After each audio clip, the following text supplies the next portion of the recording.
Okay, so when we left off yesterday, Ramona had to apologize to Susan, and she was not very happy about it. And she was upset with Mrs. Griggs, and she wanted to just run away. And so now we're going to move into chapter 7, Alone in the Dark. Ramona did not run away. Where could she run to? She had a place to go. Each of her days seemed to plod on along more slowly than the day before. Every morning Mrs. Quimby looked out the window at the rain dripping from the trees and said, "Oh, rain, rain, go away, come again some other day." The weather paid no attention. Ramona, who could not wear sandals in such weather, now had to wear Oxfords and a pair of old Beezus's old boots to school because she'd outgrown her red boots during the summer. Mrs. Griggs wore the same sweater, the color of split pea soup, day after day. Ramona did not like split pea soup. Ramona never got to lead the flag salute or be scissors monitor. Number combinations, reading circles, bologna sandwiches, and chocolate chip cookies from the store in her lunch 3 times in 1 week. One day, the reading workbook showed a picture of a chair with a wrinkled slipcover. Beneath the picture were 2 sentences. "This is for Pal." "This is not for Pal." Ramona circled, "This is for Pal," because she decided Tom and Becky's mother had put a slipcover on the chair so that Pal could lie on it without getting the chair dirty. Mrs. Griggs came along and put a big red check mark over her answer. "Read every word, Ramona," she said, which Ramona thought was unfair. She had read every word. Ramona dreaded school because she felt Mrs. Griggs did not like her, and she did not enjoy spending the whole day in a room with someone who did not like her, especially when that person was in charge. Ramona's days were bad, but her nights were worse. At 8 o'clock, she sat very, very still on a chair in the corner of the living room with an open book, one that Beezus had read, on her lap. If she did not move, if she did not make a sound, her mother might forget to tell her to go to bed. And more than anything in the world, Ramona did not want to go to bed. She pretended to read, she even tried to read, but she could not understand the story because she had to skip some of the most important words. She was bored and uncomfortable from sitting so still, but anything was better than going off alone to her new room. The nights her father went bowling were worst of all, and this was one of those nights. Isn't it time for Ramona to go to bed?" asked Beezus. Ramona would not allow herself to say, "Shut up, Beezus," because doing so would call attention to herself. She lifted her eyes to the clock on the mantel. 8:16, 8:17. Beezus, always her mother's girl, went into the kitchen to help prepare lunches for the next day. Ramona wanted something besides a bologna sandwich at her lunch, but she knew that if she spoke, she risked being sent to bed. 8:18. "Ramona, it's past your bedtime," Mrs. Quimby called from the kitchen. Ramona did not budge. 8:19. "Ramona, as soon as I finish this chapter. Now."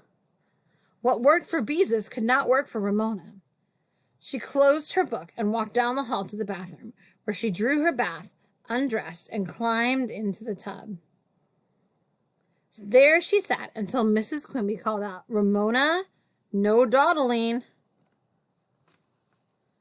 Ramona got out, dried herself, and put on her pajamas. She remembered to dip her washcloth in the bath water and wring it out before she left the water out of the tub. She brushed and brushed her teeth until her mother called through the door, "That's enough, Ramona." Ramona ran back to the living room and seized the unsuspecting Picky Picky asleep on Mrs. Quimby's chair. "Picky Picky wants to sleep with me," she said, lugging the cat into the direction of her room. Picky Picky did not agree. He struggled out of her arms and ran back to the chair, where he began to wash away the taint of Ramona's hands. Mean old Picky Picky. Ramona longed for a soft, comfortable, purring cat that would snuggle against her and make her feel safe. She wished Picky Picky would behave more like Fluff in her reader. Fluff was always willing to chase a ball of yarn or ride in a doll carriage. "What time will Daddy be home?" asked Ramona. "Around 11, answered her mother. "Now scoot." Hours and hours away. Ramona walked slowly down the hall and into her room, which smelled of fresh paint. She closed her new curtains, shutting out the dark eye of the night. She looked inside her closet to make sure something was not hiding in the shadows before she slid the door shut tight. She pushed her bed out from the wall so that something reaching out from under the curtains or slithering around the wall might not find her. She picked up Pandy, her battered old panda bear, and tucked it into bed with its head on her pillow. Then she climbed into bed beside Pandy and pulled the blankets up under her chin. In a moment, Mrs. Quimby came to say good night. Why do you always push your bed out from the wall? She asked and pushed it back. What do we do tomorrow? Asked Ramona, ashamed to admit that she was afraid of the dark, ashamed to let her mother know she was no longer her brave girl, ashamed to confess she was afraid to sleep alone in the room she had wanted so much. If she told her mother how she felt, she'd probably be given the old room, which would be the same as saying she was failing at the job of growing up. We're doing the usual, answered Mrs. Quimby. School for you and Beezus, work for Daddy and me. Ramona hoped to hold her mother a little longer.